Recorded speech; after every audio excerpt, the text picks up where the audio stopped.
Future and options, share market में जो लोग ट्रेड करना शुरू करना चाहते हैं उनको सबसे ज्यादा डिफिकल्टी होती है फ्यूचर एंड ऑप्शन समझने में। वेल, मुझे ऐसा लगता है कि मैं आप लोगों को इतनी आसान भाषा में सिखाऊं, जिस तरीके से मैं चीज़ों को खुद समझता हूं ना, मैं उसी तरीके से सिखाना भी प्रेफर करता हूं। एंड आई थिंक इसीलिए आप लोग मुझे इतना प्यार देते हैं, एंड उसी प्यार को बनाए रखने के लिए हम आपको रेगुलरली वैल्यूएबल कंटेंट देते रहेंगे। This is my promise.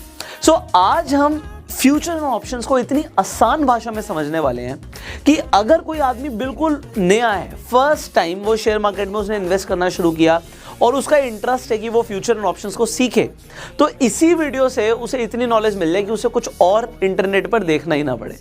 तो अभी ये फ्यूचर एंड ऑप्शन है क्या, इसकी शुरुआत कैसे हुई, इसकी ज़रूरत क्या है, बहुत सारे सवाल आपके मन में होंगे। एंड फाइनली इससे पैसे कैसे कमाते हैं लोग। सो आपको पता होगा लोग ऑप्शन ट्रेडिंग में, फ्यूचर ट्रेडिंग में बहुत पैसे कमाते हैं। तो बहुत पैसा भी कैसे आता है, आज हम सब कुछ स्टेप बाय स्टेप सीखने वाले हैं। अब सबसे पहले मैं आपको एक एग्जाम्पल लेके चलता हूँ। मान लेते हैं आप बिल्कुल नए हैं, आप इंटरेस्ट आया आपका कि मैं शेयर मार्केट में इन्वेस्टमेंट शुरू करूं और आपने एक कंपनी चूज करी, फॉर एग्जांपल रिलायंस। तो अभी हम रिलायंस, क्योंकि सब जानते हैं तो एग्जांपल के लिए रिलायंस ले रहे हैं, कोई भी कंपनी हो सकती है वो। तो हमने रिलायंस को चूज किया कि हम रिलायंस के शेयर्स खरीदेंगे। अब यहां तक तो आपको समझ आ गया कि आपके पास सिर्फ एक डीमेट अकाउंट होना चाहिए, उसके थ्रू आप शेयर मार्केट में इन्वेस्ट कर सकते हो, ट्रेड कर सकते हो। सो फॉर एग्जांपल आपने अपना अपस्टॉक्स पे अकाउंट खुलवा लिया। अगर आपके पास अभी तक अपना डीमेट अकाउंट नहीं है तो डिस्क्रिप्शन और कमेंट बॉक्स में लिंक है, आप जाके अपस्टॉक्स पे फ्री में अपना डीमेट अकाउंट खुलवा सकते हैं। उसके बाद आपने फॉर एग्जाम्पल रिलायंस के शेयर खरीद लिए। सो रिलायंस का शेयर आपको दिखा कि भैया 2800 रुपए का है। अब 2800 रुपए का शेयर है, आपको मान लेते हैं आपने थोड़ी सी इन्वेस्टमेंट करनी थी तो आपने 250 शेयर खरीद लिए इसके। अगर आपने 250 शेयर खरीदे तो आपकी इन्वेस्टमेंट कितने की हो गई, आपकी इन्वेस्टमेंट 7 लाख रुपए की हो गई। तो अब आपने 7 लाख की इन्वेस्टमेंट कर दी। अच्छा, आप एक बात सोचो, आप अकेले हो, आपने 7 लाख की इन्वेस्टमेंट करी, क्या शेयर मार्केट में और भी लोग इन्वेस्ट कर रहे होंगे जब आपने इन्वेस्ट किया होगा? आप कहेंगे सर बहुत सारे लोग होंगे, हमने 7 लाख की करी है, किसी ने 70 लाख की भी करी होगी, किसी ने 7 करोड़ की भी करी होगी, किसी ने 700 करोड़ की भी करी होगी। तो किसी ने में इंस्टीट्यूशंस आ जाते हैं। तो बड़े बड़े प्लेयर्स हैं मार्केट में, आपको पता है, डोमेस्टिक इंस्टीट्यूशनल इन्वेस्टर्स हैं, फॉरेन इंस्टीट्यूशनल इन्वेस्टर्स हैं, जो हज़ारों करोड़ रुपए शेयर मार्केट में लगाते हैं। अब एक सवाल आता है, सवाल ये आता है, मुझे आप ये बात बताइए, आपका फ़ायदा कब होगा? जब आपने 2800 रुपए के भाव में शेयर खरीदा, आपका फ़ायदा कब होगा? आप कहेंगे सर बड़ा सिंपल सा लॉजिक है, जब ये 2800 रुपए का रेट बढ़ जाएगा, अब चाहे 2850 हो जाए या 2900 हो जाए, आपको प्रॉफिट होगा। समझ आ रहा है जी? अगर 2800 का भाव शेयर का 2900 हो गया, सो आपको एक शेयर पे 100 रुपए का मुनाफा होगा। और अगर आपके पास 250 शेयर्स हैं, सो सिंपली यहाँ पे अगर हम 100 से मल्टीप्लाई कर दें तो आपको समझ आ रहा है कि भैया 25,000 रुपए का मुनाफा हो जाएगा। सो 25,000 का मुनाफा कब होगा? जब आपने 7 लाख की इन्वेस्टमेंट करी है और भाव बढ़ जाता है। तो ये तो बहुत अच्छी बात है, भाव बढ़ गया, बट क्या हमेशा भाव बढ़ता है शेयर का? गिरता भी तो है। अगर ये गिर गया तो क्या होगा? This is my question. अगर यहाँ पर आपने तो देखा जी 2800 रुपए का रेट है, आपने खरीद लिया, और उसके बाद मान लेते हैं अभी रशिया यूक्रेन का वॉर चल रहा था, आपको पता है उस टाइम पे शेयर मार्केट क्रैश हुई।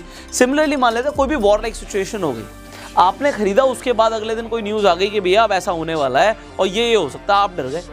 अब अगर आप डर गए और आपको ऐसा लग रहा है कि मार्केट क्रैश करेगी, रिलायंस का शेयर भी जो है वो हो सकता है 2800 से 2600 पर आ जाए, हो सकता है वो 2500 पर आ जाए, और वो और भी ज्यादा गिर सकता है वॉर लाइक सिचुएशंस में। तो ऐसा भी देखा गया है। ये तो रिलायंस की हम बात कर रहे हैं, तो रिलायंस एक बड़ा नाम है, बड़ा शेयर है, बट ऐसे बहुत सारे शेयर्स होते हैं जब हम मिड कैप की बात करते हैं, स्मॉल कैप की बात करते हैं, जो एक एक दिन में 10% नहीं, उससे भी कई ज़्यादा टूट सकते हैं। तो अगर कोई शेयर बहुत ज़्यादा टूट गया तो क्या होगा? एग्जाम्पल के लिए worst case scenario, hypothetically saying कि रिलायंस के कोई और शेयर होता और वो 2800 की जगह 1400 पर आ गया, तो आपका तो पैसा आधा हो जाएगा, ये तो 3.5 लाख रुपए रह जाएगा 7 लाख का। तो अब क्या करें? अब यहाँ पे अगर आपको इसका आंसर नहीं पता कि अब क्या करें, शेयर तो खरीद लिया, आपने इन्वेस्टमेंट तो डाल दी, और अगर शेयर मार्केट क्रैश कर गई तो अब क्या करें? अगर नहीं समझ आ रहा तो अब यहाँ से शुरू होता है the concept of future and options. अब कंसेप्ट में एक एक करके बारीक तरीके से मैं समझाऊंगा कि एक नए आदमी को भी समझ आए। एक अगर बच्चा स्कूल में भी पढ़ रहा है, चाहे 6th क्लास में क्यों ना हो, उसे भी मेरी एक एक बात समझ आनी चाहिए। सो अब यहाँ पे सेम एग्जांपल लेते हैं, और इस कंसेप्ट को, जो लॉस को प्रोटेक्ट करने को हम इसका जो कंसेप्ट है, इसे हम बोलते हैं हेजिंग, हेज करना। सो अभी हम हेजिंग को समझने वाले हैं। अब हेजिंग का मतलब क्या है कि अपने लॉस को प्रोटेक्ट करना। अगर 2800 का रेट बढ़ जाएगा तो हमारा प्रॉफिट होगा, बट अगर ये गिर गया, ये 2500 पर आ गया या 1400 पर आ गया, तो भैया बहुत नुकसान हो सकता है। और आपने स्टार्टिंग में खुद ये समझा कि आपने तो 7 लाख की इन्वेस्टमेंट डाली, किसी ने 70 लाख की डाली, किसी ने 7 करोड़ की डाली, तो भैया जिसने 7 करोड़ डाला उसका 3.5 करोड़ का नुकसान हो जाएगा। क्या वो 3.5 करोड़ का नुकसान सहेगा? आप कहोगे नहीं सहेगा। तो अब यहाँ पर इस लॉस को प्रोटेक्ट करने के कई तरीके होते हैं, जिसमें से एक तरीका होता है, अभी हम पहले ऑप्शंस को समझेंगे फिर फ्यूचर्स पे जाएंगे। तो यहाँ पे एक तरीका होता है ऑप्शंस। अब ऑप्शंस के ऊपर मैं एक डिटेल में वीडियो बना चुका हूँ, आई बटन पे लिंक है, आप जाके देख सकते हो। बट अभी हम पहले कंसेप्ट को समझते हैं। ऑप्शंस के ऊपर हम डिटेल में बात करेंगे, बट हेजिंग को समझते हैं। अब हेजिंग का मतलब क्या होता है? आपको ऑप्शंस में पता है कि आप ऑप्शन के अंदर कॉल और पुट, इन 2 ऑप्शंस के अंदर ट्रेड कर सकते हो, call European, put European. Call का मतलब क्या होता है? कॉल ऑप्शन को तब आप खरीदते हो जब आपको लग रहा है कि मार्केट बढ़ेगी, और पुट ऑप्शन को आप तब खरीदते हो जब आपको लगता है कि मार्केट गिरेगी। तो अगर आपको अभी क्या लग रहा है कि मार्केट तो यार गिर जाएगी, आपको ऐसा लग रहा है, तो आप सिंपली यहां पे पुट ऑप्शन को खरीद लोगे।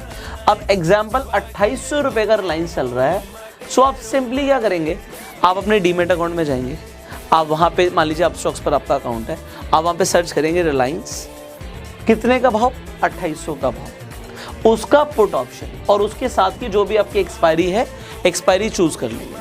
मान लेते हैं अभी हम मई मंथ में हैं, तो मई का जो लास्ट थर्सडे होगा, क्योंकि स्टॉक्स की जो एक्सपायरी होती है ऑप्शंस के अंदर वो मंथली होती है, तो जो last Thursday of the month होता है उस दिन एक्सपायरी होगी, तो आपने वो एक्सपायरी का ऑप्शन चूज कर लिया। अब आपने जब ये चूज कर लिया, उसके बाद आपने पुट ऑप्शन खरीद लिया। एग्जाम्पल के लिए कुछ भी मान लेते हैं, 10 रुपए का पुट ऑप्शन चल रहा था। अब 10 रुपए का ऑप्शन तो चल रहा है, बट आपको ये पता है कि ऑप्शंस को हम लॉट में खरीदते हैं। लॉट में खरीदते हैं मतलब कम से कम 250 का लॉट होगा। तो अगर एक लॉट 250 का है तो आपकी इन्वेस्टमेंट कितनी हो गई? एक लॉट की 2500 रुपए हो गई। अब ये जो 2500 रुपए है आपने खरीद लिया इसका पुट ऑप्शन। ये जो आपने खरीदा है, ये क्या खरीदा? शेयर खरीदा नहीं, आपने ऑप्शन खरीदा, पुट ऑप्शन खरीदा। तो एक तरीके से आपने इंश्योरेंस कराया है। हम इंश्योरेंस कराते हैं ना, बाइक का इंश्योरेंस कराते हैं, कार का इंश्योरेंस कराते हैं। भैया कार का एक्सीडेंट हो गया, ठुक गई, तो भैया आपके पास मान लीजिए BMW है, और अगर BMW का एक्सीडेंट हो गया तो भैया हो सकता है 5 लाख का बिल आ जाए। आप 5 लाख का बिल नहीं देना चाहते तो 50,000 का आप क्या करते हैं कि इंश्योरेंस ले लेते हैं, तो इंश्योरेंस कंपनी बिल भरती है। ऐसे ही होता है ना, तो ऑप्शन में भी ऐसे ही होता है। आपने क्या किया यहाँ पर, और मैं फिर बाद में बताऊंगा कि पैसे कैसे कमाने हैं, तो उसके ऊपर हम बात करेंगे।